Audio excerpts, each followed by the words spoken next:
नमस्कार, आदाब, सत श्री अकाल। मैं हूं आपका होस्ट मनीष कुमार छोटू और आज आपको हम भारत में यूरोपियन का आगमन वो बताने जा रहे हैं कि भारत में यूरोप का आगमन कैसे हुआ। भारत में यूरोपियन का आगमन। ये देखिए, भारत का व्यापार प्राचीन काल से ही चल रहा है। ये वर्ल्ड का नक्शा है। उत्तरी अमेरिका, दक्षिणी America, Europe, Africa, Asia, Australia. तो भारत का व्यापार प्राचीन काल से ही चल रहा है। पहले व्यापार होता था यूरोप से एशिया और यहाँ से इंडिया आता था, तो व्यापार स्थल मार्ग से हो रहा था। इसी बीच में 1443 ईस्वी में कुस्तुबुनिया, तुर्की पर कुस्तुबुनिया ने अधिकार कर लिया, जिसके कारण कि यूरोप के व्यापारी को भूमध्य सागर से व्यापार करने से मना कर दिया। स्पेन और पुर्तगाल, ये दोनों की सरकार ने बोला कि जाके भारत की खोज करो। तो भारत की खोज करने का तात्पर्य है कि भारत का समुद्री मार्ग खोज करना। भारत का तो स्थल मार्ग पता ही था, तो समुद्री मार्ग खोज करने की बात किए थे। स्पेन का कोलंबस 1492 में भारत की खोज करने निकला वो। तो उसको ये पता था कि पूर्व की ओर जाते हैं तो भारत का स्थल मार्ग दिखाई पड़ता है, अगर हम पश्चिम की ओर जाएंगे तो भारत का समुद्र मार्ग दिखाई पड़ेगा। यही सोच के स्पेन का कोलंबस 1492 में भारत की खोज करने निकला और वह पहुंच गया एक जगह पे जहां के लोगों को बोला वो इंडीज। वो निकला था भारत की खोज करने, इसी कारण इसको नाम दे दिया इंडीज। तो इसका नाम पड़ गया वेस्ट इंडीज। इसके पहले अमेरिका नाम की कोई महाद्वीप है पता भी नहीं था। जब कोलंबस ये खोजा तो यहाँ पर नाम दे दिया वेस्ट इंडीज, क्योंकि वो खोज रहा था भारत को, इंडिया को, इसलिए बोला, वहां के लोगों को बोल दिया इंडीज। बाद में उसको चेंज करना पड़ा, वेस्ट इंडीज करना पड़ा। उसके बाद 1498 में पुर्तगाल का वास्को डी गामा समुद्री, ये केप ऑफ गुड, कोई भी बंदा यहाँ से आता था और यहाँ के आगे नहीं बढ़ता था।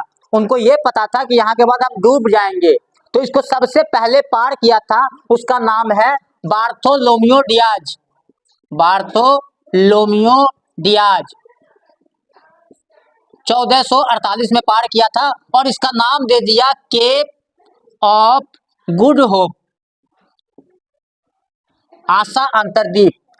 और 1498 में पुर्तगाल का Vasco da Gama Cape of Good Hope को पार करके भारत पहुंचा। और भारत के उस समय राजा थे, मतलब भारत पहुंचा, भारत में वो केरला पहुंचा, कालीकट पहुंचा, और कालीकट के राजा थे उस समय जमोरिन। जमोरिन ने उसका स्वागत किया। जब ये वास्को डी गामा वापस गए तो ये जो व्यापार करने आए थे, जो सामान लेके वापस गए, तो उससे इसको 60 गुना ज्यादा बेनिफिट हुआ। मसालों का व्यापार करते थे वो, तो जब व्यापार करने मसाला लेके गए वो, तो उसको 60 गुना बेनिफिट हुआ। यही गुना देखकर यूरोप में और कंपनियां थी, वो लोग भी ये मुनाफा देखकर और कंपनियां भारत की ओर आकर्षित होने लगी। तो सवाल आपसे पूछेगा, सबसे पहला सवाल पूछेगा कि भारत की खोज किसने किया? तो भारत की खोज पुर्तगाल का वास्को डी गामा कब किया? 1498 में किया। कहाँ पहुंचा वो? तो कालीकट पहुंचा। राजा कौन था? जमोरिन था। अमेरिका की खोज किसने की थी? तो कोलंबस। कब किया था? 1492 में किया था। आपसे सवाल आएगा कि कौन कौन कंपनियां पहले आई?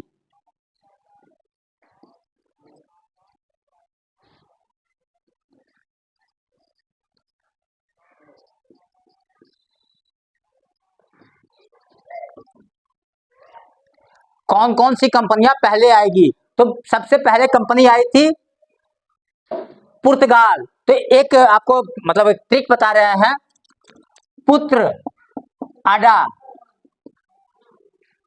डैड फंसा। तो पुत्र पहला पुर्तगाली,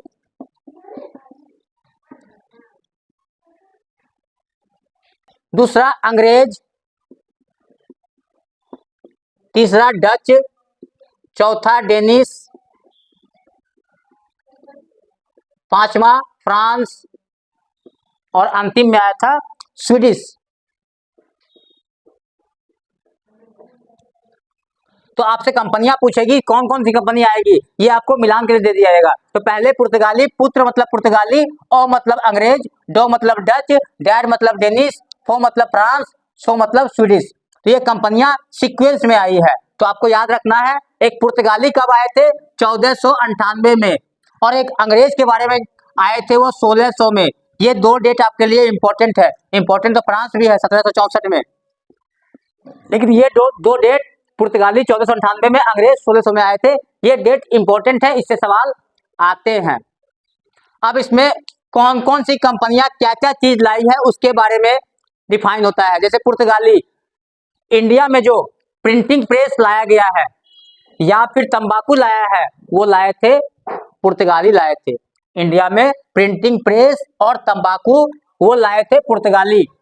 सबसे पहले वो छापे थे, बाइबिल को ही छापे थे इंडिया में लाके। पढ़ना है इंपॉर्टेंट हमको अंग्रेज के बारे में, क्योंकि अंग्रेज ही यहाँ आए और वही यहाँ पर हम लोग पे शासन किए। तो ज्यादा इंपॉर्टेंट है अंग्रेज का, अंग्रेज में कैसे कैसे आए हैं। तो अंग्रेज यहाँ आए, वर्ल्ड में जितनी भी राजधानियां होंगी सारी राजधानियां समुद्र के नजदीक है। हमारा भी इंडिया की राजधानी समुद्र के नजदीक ही था। 1911 में वो कलकत्ता से ट्रांसफर हुआ दिल्ली।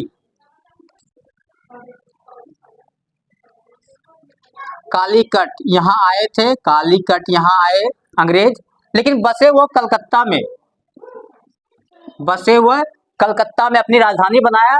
लेकिन आगे पढ़ेंगे हम, कलकत्ता में सबसे पहले राष्ट्रवाद कलकत्ता में ही हुआ था।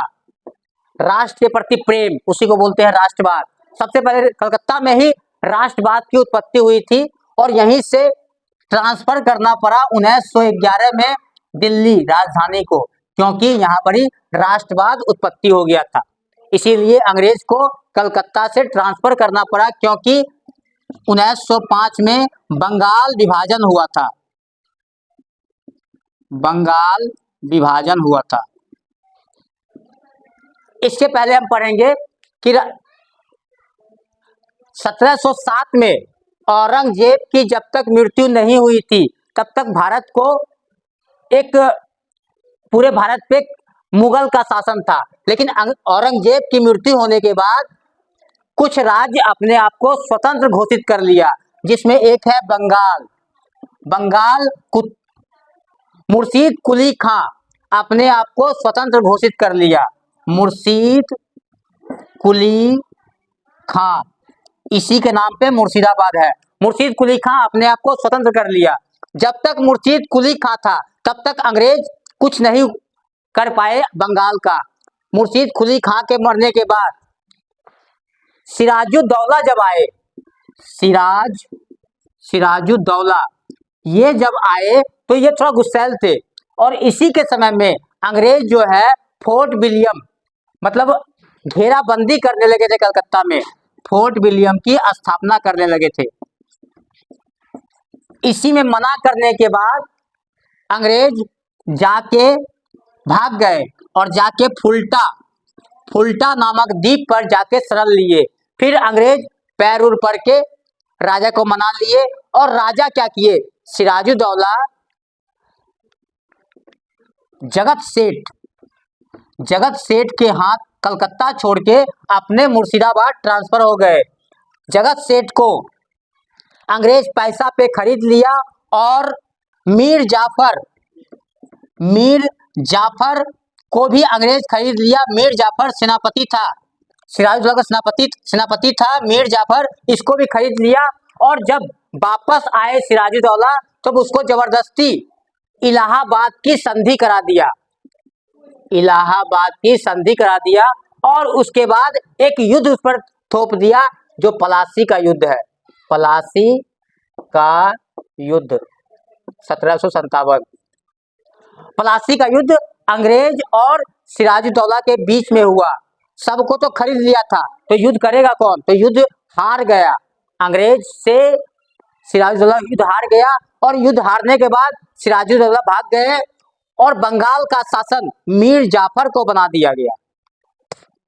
मीर जाफर को बना दिया गया 1757 में। इसके बाद बंगाल से अंग्रेज पैसा बहुत ज्यादा लेने लगे, मीर जाफर बोले कि आप मेरे पास धन नहीं है, खजाना खाली हो गया। बोले ठीक है, अपने दामाद के लिए कुर्सी छोड़ दो। तो मीर जाफर का दामाद मीर कासिम बंगाल का नवाब बना। ये थोड़ा दिमाग का तेज तर्रार था और इन्होंने अपनी राजधानी को मुर्शिदाबाद से ट्रांसफर करके मुंगेर ले आए और मुंगेर में एक किला बनाए और किला बनाने के बाद एक बंदूक फैक्ट्री बनाए। लेकिन लेकिन अंग्रेज फिर भी उनका पीछा नहीं छोड़ रहे थे और अंग्रेज युद्ध लड़ने के लिए मुंगेर भी आ रहे थे। मुंगेर में आने के बाद मीर कासिम का अंग्रेज से भिड़ंत हुआ, जिसके कारण मीर कासिम भाग गया। मीर कासिम का बेटा और बेटी युद्ध में पकड़ा गए, जिसको कि काट दिए और वो अभी भी मुंगेर के कस्टर्नी घाट के सामने वाले पार्क में अभी उनका 2 गो बेटा और बेटी का कब्र पड़ा हुआ है। मीर कासिम भाग के चल गए अवध और अवध के नवाब के साथ मिलकर और बंगाल मुगल साम्राज्य तीनों मिलकर, अवध के नवाब, बंगाल का शासन और मुगल, ये तीनों मिलके और फिर 1764 में बक्सर का युद्ध लड़े। बक्सर का युद्ध लड़े और बक्सर के युद्ध लड़ने के बाद अंग्रेज जब जीत गए तो इसको जबरदस्ती दीवानी का शासन देना पड़ा अंग्रेज को। 1765 में दीवानी का शासन अंग्रेज को देना पड़ा मुगल शासन द्वारा। तब से अब पैसे का मामला अंग्रेज देखेंगे, शासन देखेंगे वहां के शासन। तो दीवानी का मामला 64 में, 1765 में अंग्रेज ले लिए थे। क्यों? क्योंकि बक्सर में युद्ध हार गए थे वो। तो ये था बंगाल में यूरोपियन का आगमन। धन्यवाद, कल मिलते हैं इससे आगे के लिए।